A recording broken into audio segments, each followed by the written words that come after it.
At my birthday banquet, my wife was carefully helping her assistant adjust his tie. "Honey, does Benja look presentable?"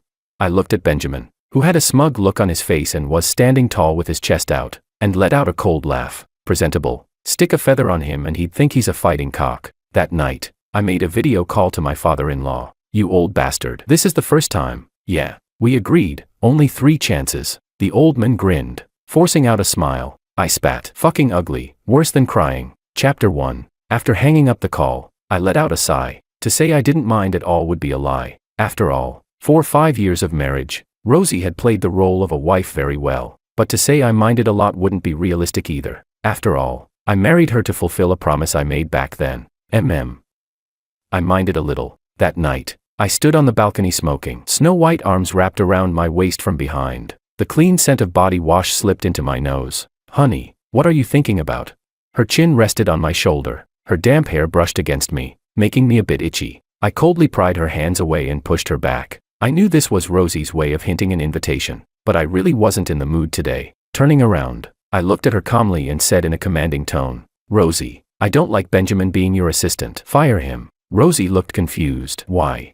I didn't explain, and I didn't say anything more. Under Rosie's bewildered gaze, I went to the guest bedroom. In my view, anything I say has been carefully thought through. You either carry it out, or you refuse. Just don't ask why. Since she thought it was perfectly normal to bring a male assistant to my birthday banquet, and to straighten his tie in public, then there was no need to continue the conversation. Different values, talking would be pointless anyway. Lying on the bed in the guest room with my eyes closed, trying to rest, I heard the door open. Rosie poked her head in and asked cautiously, "Honey, is it because I brought Benjamin to your birthday banquet today?" I opened my eyes and looked at her calmly. "I'm sorry, I didn't think it through. I thought Benjamin had never been to this kind of gathering, so I brought him along to broaden his horizons." As Rosie apologized, she walked in. She gently climbed onto the bed, snuggling into my arms and rubbing against me ingratiatingly. "Honey, I'm really sorry. Even though there's nothing between me and Benjamin, making you uncomfortable is my fault. Please forgive me. I promise it won't happen again." Seeing how humble and eager to please she looked, my heart softened a little. "Rosie, this is the first time. I hope it's also the last." Rosie immediately raised her right hand and swore solemnly that she would never do it again. Her hands roamed over my body, taking the initiative to help me slip out of my clothes. "Honey, happy birthday. I'm giving myself to you as a present. Do you like it?" As she spoke, she took off her nightgown, revealing a large bow tied around her body. I was a little surprised, and a little tempted. She leaned close to my ear, her voice seductive. "Honey, come on, open your birthday present." I liked the way Rosie teased me. Outside, she was cold, restrained, and kept a faint distance from everyone, but with me, she was alluring and seductive. That contrast fascinated me. Even though ours was a marriage of alliance, from the day we married, she had earnestly managed our marriage, fulfilling her duties as a wife. So, overall, I was quite satisfied with her. Chapter 2. Nothing was said throughout the night. When I woke up the next morning, Rosie was already gone. As the president of the Sun Group, Rosie's son was extremely dedicated. I had tried to persuade her before not to work so hard. After all, given the scale of my family, supporting a mere Sun Group was hardly a problem. Besides, my dad has only one son, me. In the end, wouldn't everything still be mine? But every time I told her she didn't need to push herself so hard, Rosie's son would smile at me gently. "Honey, I'm not working this hard for money. I want to grow the Sun Group as soon as possible, so I can stand by your side with confidence and dignity." She always knew how to provide emotional value, making me feel that this marriage was something I was in control of. My sense of conquest as a man was greatly satisfied, and I truly enjoyed this dynamic between us. After lunch, I strolled leisurely to the family's group headquarters. When I pushed open the door to the CEO's office, my dad was sitting in my seat. His sudden appearance surprised me. Ever since he retired, he rarely came here. "Old man, what's up?" I asked casually as I put down my bag. My dad frowned and immediately started scolding me. "Coming to work at noon every day, just because the company belongs to your family doesn't mean you can be this careless." I smiled at him and waited for what came next. "Can't you learn from your wife and work hard every day?" Hearing this, displeasure welled up inside me. Looks like Rosie had gone to him. "Just say it. What did Rosie tell you?"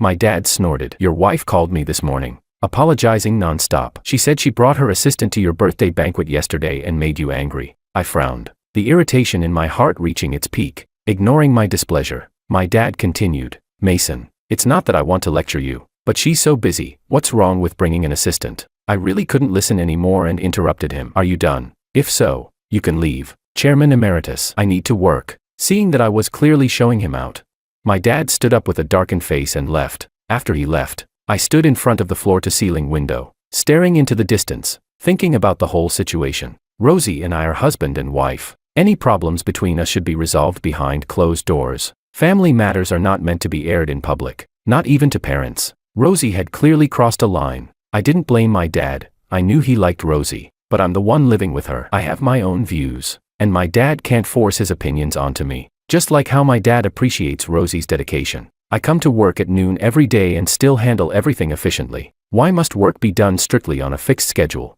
Times are changing, and mindsets should change too. Unable to reach a conclusion, I decided to talk to Rosie that evening, to see what she was really thinking. At 5 in the afternoon, I picked up my briefcase and left the CEO's office. As soon as I reached the parking lot, I saw Rosie's car parked next to mine. That was unusual. Rosie, who normally wouldn't leave work before 8, must have been possessed by something today. When she saw me, Rosie opened the car door and walked over with a smile. Honey, you're off work? I nodded. Honey, Celestine organized a get-together today and invited both of us. I came to pick you up. Celestine was her close friend and also someone from our social circle. We attended gatherings like this every time, but we always went separately. You could have just called. I'm not crippled. I don't need you to pick me up. Rosie smiled and linked her arm through mine, walking toward her car. I got off work early today and just wanted to come get you. I nodded. When we reached her car, I reached out to open the passenger door. Rage surged instantly. Benjamin was leaning back in the passenger seat, shoes off, his feet propped up in front of him. Seeing me, Benjamin didn't move his feet at all. He just casually greeted me. I stared at him coldly, and he met my gaze without yielding an inch. It was fucking disgusting. Furious, I slammed the door shut and walked toward my own car. Rosie hurried after me. She explained anxiously, Honey, Benjamin is my assistant. He needs to get to know my friends. I stared at Rosie without saying a word, until she guiltily looked away, not daring to meet my eyes. I shook off her hand and got into my own car. Chapter 3. It wasn't that I could endure it. I just hadn't sunk so low as to argue with her in public. Rosie got back into her car, started the engine, and led the way. I followed behind her, my mood refusing to settle. Rosie had been acting very strangely lately. She wasn't someone who failed to read the room. She definitely knew that doing this would make me angry. So what was her goal? Surely she wasn't testing my bottom line. I couldn't quite figure out what Rosie was really thinking. At the entrance of the club, Rosie affectionately looped her arm through mine. I didn't shake her off. In front of friends, basic decorum still had to be maintained. Benjamin followed behind with his head lowered, silent. No one knew what he was thinking. I couldn't be bothered with him and walked into the private room with Rosie. When Celestine saw Rosie and me enter, she immediately arranged seats, but she completely ignored Benjamin, who had followed in. Benjamin stood there awkwardly, no one paying him any attention. Gradually, his face flushed red, clearly humiliated. He stubbornly looked at Rosie. After I sat down, I leaned back leisurely and looked at Benjamin. He was like a joke. The others followed my gaze and also looked at Benjamin. Benjamin's eyes instantly reddened. Just as I thought he wouldn't be able to take the humiliation and would leave, Rosie spoke up. Benja, come sit next to me. The aggrieved-looking Benjamin instantly broke into a smile. He trotted over and sat tightly beside Rosie. Celestine and the others looked at Rosie in surprise. Rosie, however, acted as if nothing was wrong. She picked up the kettle and carefully rinsed Benjamin's tableware for him. I tilted my head and looked at Rosie with a playful, probing gaze. No one spoke in the private room. The atmosphere was awkward to the extreme. As the host, Celestine finally spoke to break the silence. Today's on me. I invited everyone to get together. We can't let our relationships grow distant. Right, young Master Mason. She took the initiative to talk to me because she was afraid I might suddenly explode. I smiled and nodded, not a trace of displeasure on my face. Seeing that I didn't blow up, everyone let out a quiet sigh of relief, and the atmosphere gradually warmed. Rosie kept quietly teaching Benjamin the tricks and etiquette of socializing on such occasions, completely ignoring everyone else. Celestine couldn't take it anymore and stood up with her glass. Young Master Mason, I toast you and Rosie. Among all of us, you two have the best relationship. Wishing you both a long and lasting marriage. That remark was clearly meant for someone in particular. I had to admit, Celestine was smart. She was not only currying favor with me, but also reminding Rosie and warning Benjamin. I raised my glass and thanked her. Rosie was just about to lift her glass when Benjamin stopped her. Rosie, I'll drink this one for you. As he spoke, he picked up Rosie's glass. Celestine's expression changed instantly as she stared at Benjamin without blinking. I smiled, watching Rosie with interest. curious to see how she would respond. Rosie froze for a moment, then smiled helplessly. Benja, this drink can't be taken for someone else. Unexpectedly, Benjamin was stubborn. Why not? You're my boss and also my respected senior. If they try to make you drink, I have to block it for you. Celestine had a fiery temper and slammed her glass down. Who the hell do you think you are? Acting like a pretentious coquette here. Everyone at this table is a seasoned fox. Do you really think we can't see your filthy little intentions? After saying that, she shot an unhappy look at Rosie. Rosie, what do you mean by this? A friend's gathering, why bring an outsider?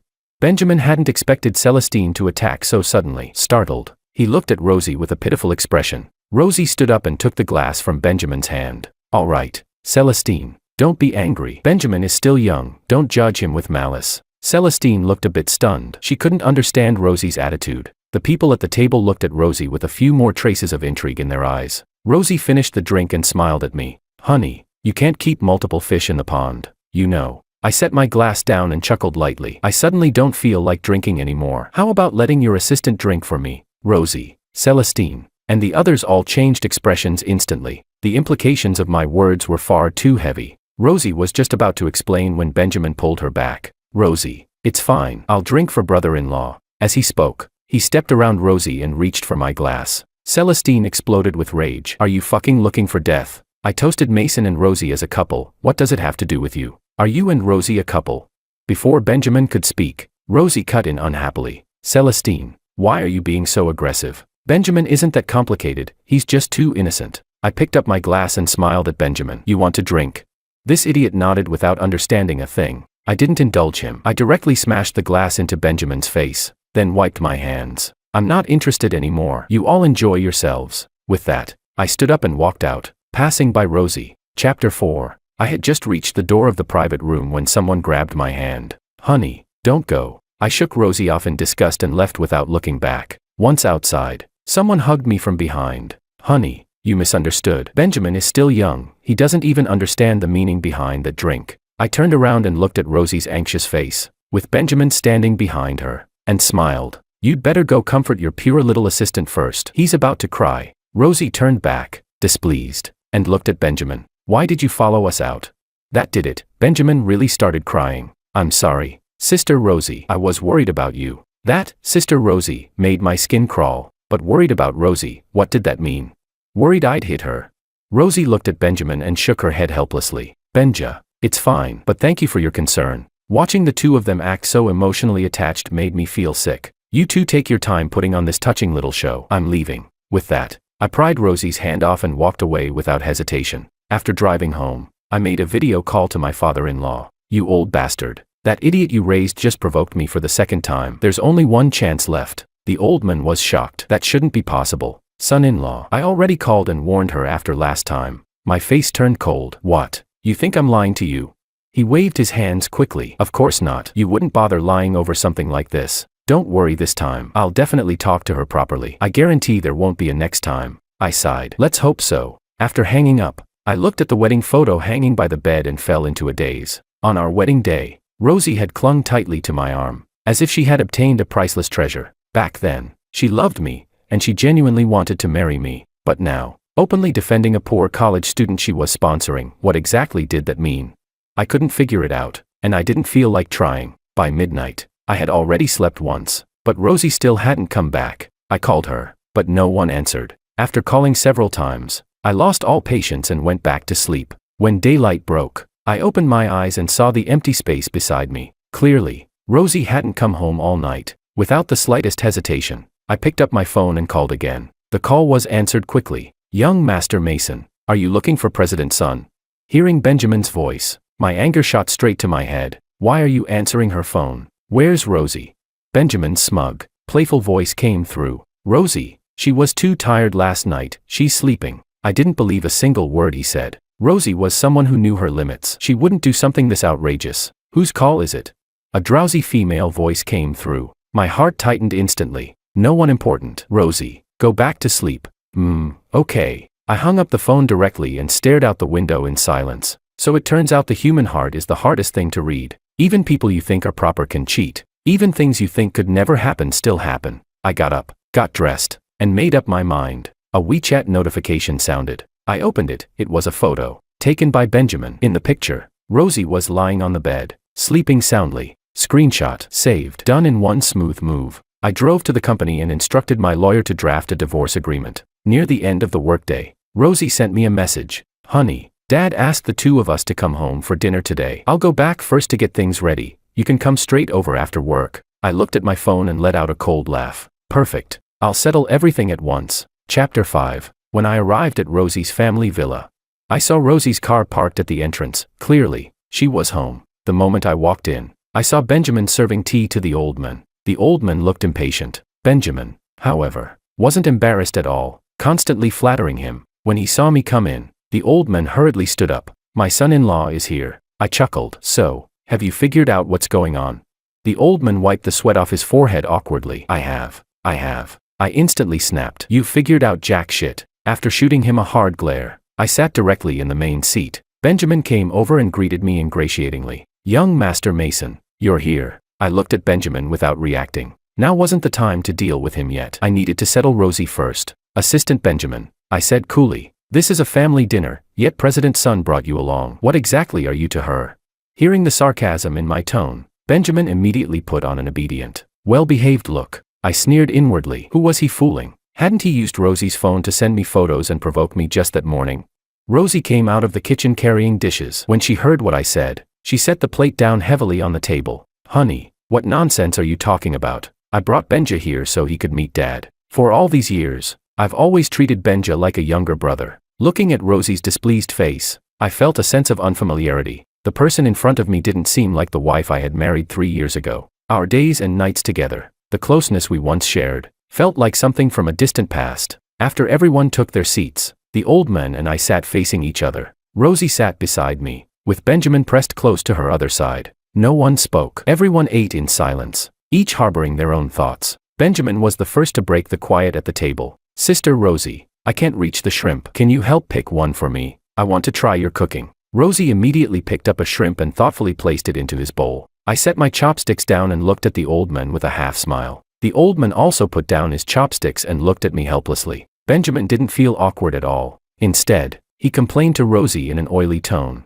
Sister Rosie, I've never eaten this kind of shrimp before. I don't know how to peel it. Rosie looked at him indulgently, put down her chopsticks, and peeled the shrimp for him. I laughed and spread my hands at the old man. At that point, he had nothing left to say. After finishing peeling the shrimp, Rosie finally noticed something was off at the table. Why are you all staring at me? Eat. I wiped my hands. I won't eat anymore. I'm too disgusted to swallow. With that, I took the printed divorce agreement out of my briefcase and handed it to Rosie. Take a look. If there's no problem, sign it. Rosie took the agreement, completely confused. When she saw the words clearly, her expression changed instantly. Mason, what do you mean by this?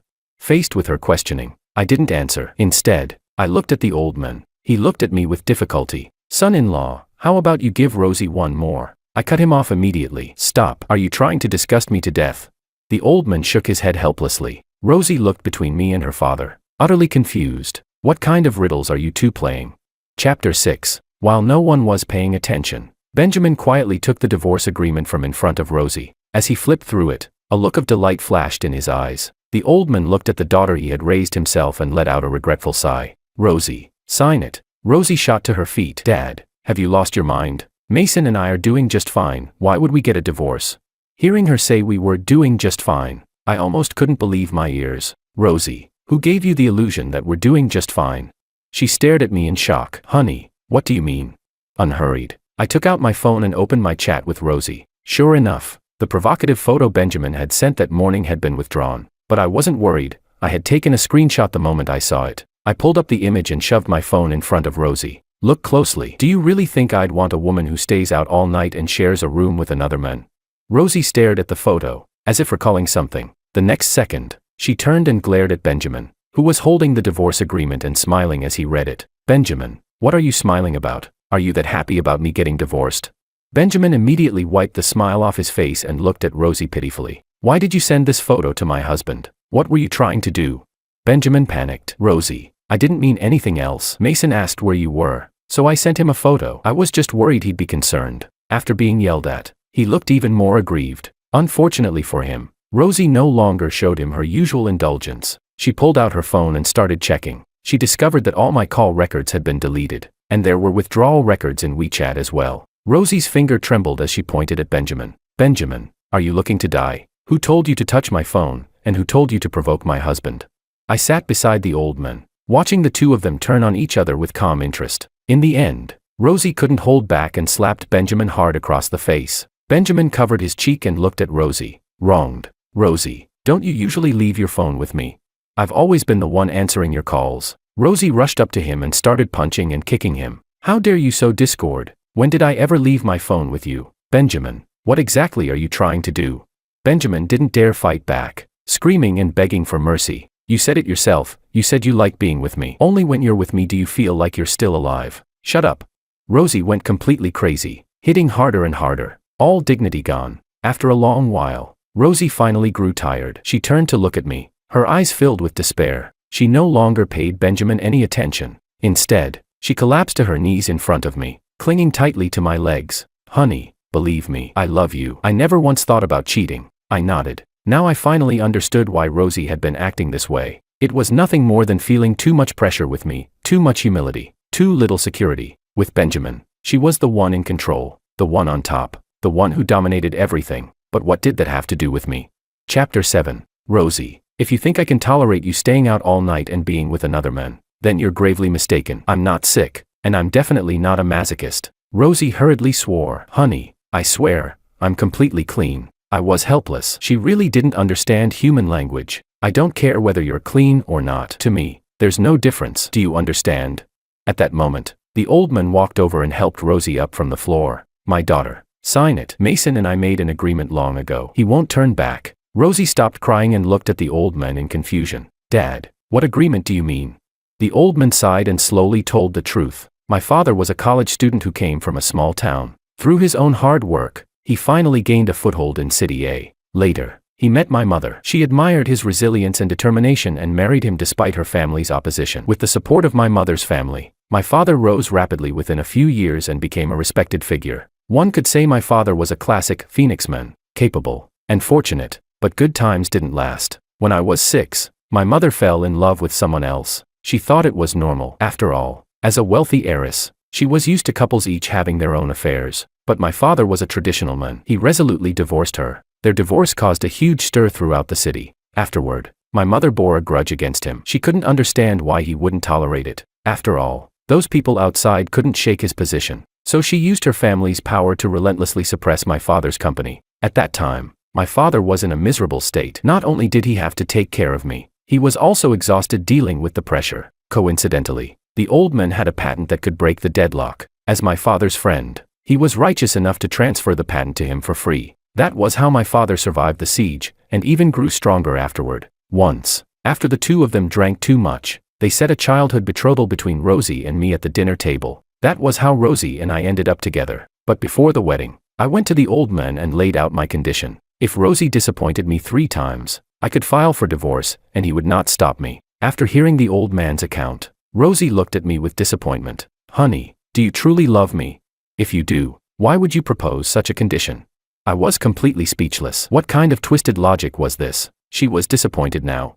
Rosie, can you stop making trouble for no reason? Be graceful. Let's separate peacefully after the divorce. But Rosie didn't wait for me to finish. She grabbed the car keys and rushed out. Benjamin followed closely behind her. I looked at the old man helplessly. He looked back at me just as helplessly. After leaving the Sun family home, I went straight back to the old residence. All these years, my father had lived alone. Aside from the butler and servants, he had no close companions. For my sake, he never remarried, playing both father and mother. I understood how hard that had been for him, so I still needed to tell him about the divorce. I greeted the butler upon entering and went into the living room. My father was drinking tea there. Seeing me come in alone, he frowned. Why did you come back by yourself? Where's your daughter-in-law?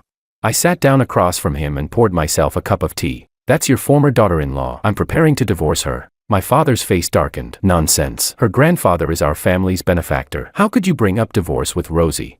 Thankfully, I'd always had a stable temper growing up, otherwise I would have gotten into a full-blown fight with him. If you want to repay a debt of gratitude, then do it yourself. Why drag me into it? Chapter 8. Suppressing my anger. I told my dad everything, from start to finish, about Rosie and the male college student she was sponsoring. My dad frowned the entire time. After I finished, I joked with him. Don't you think Rosie is a bit like my mom? My dad shot me an annoyed glance. Rosie doesn't measure up to your mother. That was true. My maternal grandfather's family was still a top-tier family in City A. Rosie was far from that level. After thinking for a moment, my dad sighed. What a pity. She was a good kid. How did she end up like this? Sigh. If you want a divorce, then go ahead. I knew it. Once my dad understood the truth, there was no way he'd stop me from divorcing her. Fortunately, Rosie and I didn't have children, and we had notarized our assets before marriage. But did he only think Rosie was a pity? Wasn't I a pity too? 5 years of marriage, weren't those 5 years of my youth as well? After saying goodbye to my dad, I drove home. As soon as I reached the entrance, I saw someone kneeling at the door. I honked twice, but the person didn't move at all, as if they hadn't heard me. Left with no choice, I got out of the car. Only then did I realize the person kneeling on the ground was Rosie. When she saw me, Rosie crawled toward me on her knees. Rosie, who was always impeccably put together, looked indescribable at that moment. Her face was pale, her hair disheveled, tears hanging at the corners of her eyes. In the middle of the night, it was honestly frightening. I stepped back and raised a hand to stop her from coming closer. Why didn't you go inside? What are you doing kneeling here? Rosie choked up. Honey, I don't have the face to go in. I looked around but didn't see Benjamin. So I asked, where's your little assistant? Rosie lowered her head and muttered, I drove him away. I shook my head, half angry and half amused, completely unable to understand her logic. Didn't she like the feeling of controlling everything? Such a perfect backup, someone she could manipulate at will, and she just kicked him out like that.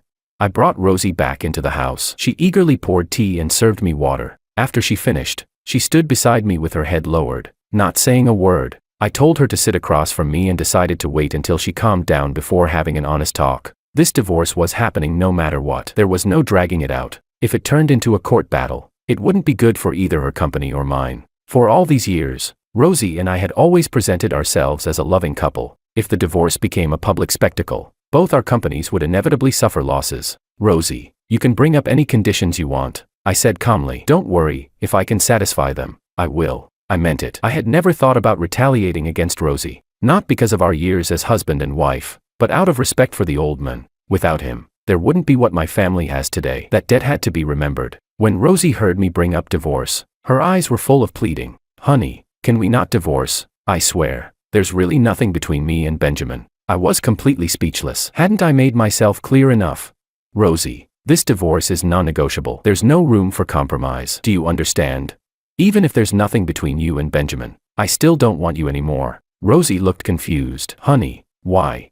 I sighed. Because you drifted. You didn't hold the bottom line of marriage, loyalty. Just because your body didn't cheat doesn't mean you didn't cheat. Cheating doesn't come in degrees. There's no light or heavy version. Rosie was unwilling to accept it, yet she couldn't refute it. Seeing that I wouldn't budge, she gave a bleak smile. Honey, do you know this? Being with you is exhausting. I didn't speak. I listened quietly. You stand too high, shine too brightly. I exhausted myself just to be able to stand beside you, so no one would say I was clinging to you. I was careful about everything, playing the role of the perfect wife, terrified of making even the smallest mistake, but even so, I still felt like I was so far away from you. I didn't want to drift, but when I was with Benjamin, I finally felt like a real, flesh and blood person. With him, I didn't have to care about anything. I could live however I wanted. I nodded. That's why it's best for marriage to be between equals. Only then can two people be together without pressure. But Rosie, this is not a reason for emotional cheating. You have to understand, what separates humans from animals is that humans have boundaries and morals. You can say that being drawn to novelty is an animal instinct,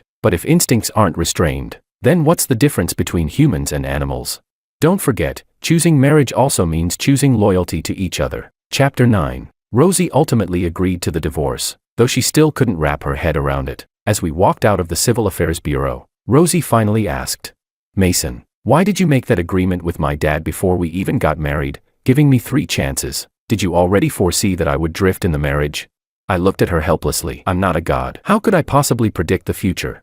After a pause, I continued, the truth is, I never believed in marriage growing up. From the time I could remember, my parents did nothing but argue or give each other the cold shoulder, until they divorced. Back then, I made up my mind, either I wouldn't get married at all, or if I did, it would be to someone I truly loved. Someone who shared my values, and someone who would never betray me. Rosie sighed softly. Maybe our marriage was wrong from the very beginning. After all, it started from promises made by adults, didn't it? I thought about it for a moment. Not entirely. We were genuinely happy once. I even felt that if it were you for the rest of my life, that would have been fine. Rosie smiled and bowed to me. Mason, thank you, and I hope you'll find someone who truly loves you, shares your values, and will never betray you. With that, she turned and left. I didn't see her tears, but 2 droplets drifted down with the wind, landing on my lips, salty. Maybe I will find that person, and if I don't, I won't marry just for the sake of marriage. After all, I've already seen what a loveless marriage full of resentment and trivial misery looks like. After the divorce, I cut off all cooperation with the Sun Group. I wouldn't retaliate against Rosie Sun, but I wouldn't help her anymore either. From now on, we'd just be strangers. But Benjamin, I would absolutely not let him off. He ruined my marriage and disgusted me. If I let him go, I'd regret it for the rest of my life. After finding out how Benjamin was doing lately, I smiled. His life had been miserable. Rosie fired him and took back everything she had once given him. Still a senior in college, Benjamin had been cut off from sponsorship. After getting used to a pampered life,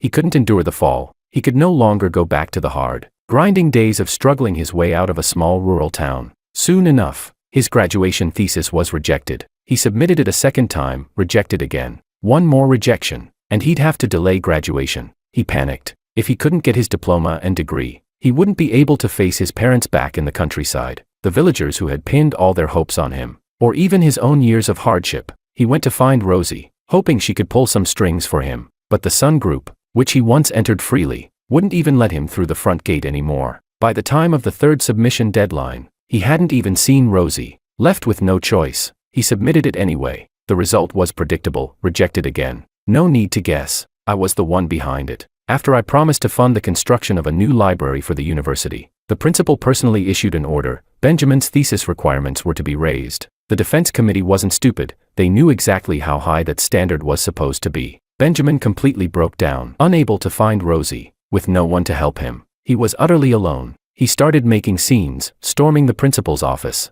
harassing his advisor, and just as he was causing the biggest fuss, an old man wearing a Zhongshan suit and yellow rubber shoes rushed in and slapped him hard across the face. Benjamin covered his face in terror. "Dad, why are you here?" The old man said nothing, only beating him with fists and kicks. Beside them, an older woman wailed and cried, "You wretch, how could you be so shameless, being someone's kept man in the city? How are your father and I supposed to hold our heads up in the village?" Benjamin was beaten half to death. Rural communities take this kind of thing seriously, especially since Benjamin was a man. He was the first college student in his family, the pride of the entire village. When he was close to being beaten to death, the teachers finally stepped in to stop the old man. They might have disliked Benjamin, but they couldn't just watch him get killed on campus. The old couple dragged Benjamin away, watching the 3 of them disappear. I smiled in satisfaction. That's right, spreading the news back in his hometown about him being someone's kept man. I had people do that too. Now the whole village knows that Benjamin became a kept man for the person who sponsored him, and even destroyed her family. They curse him as an ungrateful wretch. They curse his family for producing a shameless male gigolo. After Benjamin was gone, I thought about what kind of way out he could possibly still have. There was no way he could stay in his village anymore, and City A was even more impossible for him to gain a foothold in. In the end, the only option left to him was to leave his hometown far behind and try to make a living in another city. Sure enough, my guess was right. Benjamin went south, but the very morning he started his new job, my report letter arrived right on schedule that afternoon. The company immediately told him to get lost. Unwilling to give up, he tried several more companies, but wherever Benjamin went to apply, I mailed the evidence to that company. This time, Benjamin truly had no way out. Not long after, I received news of his suicide. Later on, I ran into Rosie a few times at private banquets. We only nodded at each other from a distance, a silent greeting at most. People who once loved each other can't become friends, because they've hurt each other. People who once loved each other also won't become enemies, because they once truly loved. So let's just become strangers. Mountains high, roads long, never to meet again.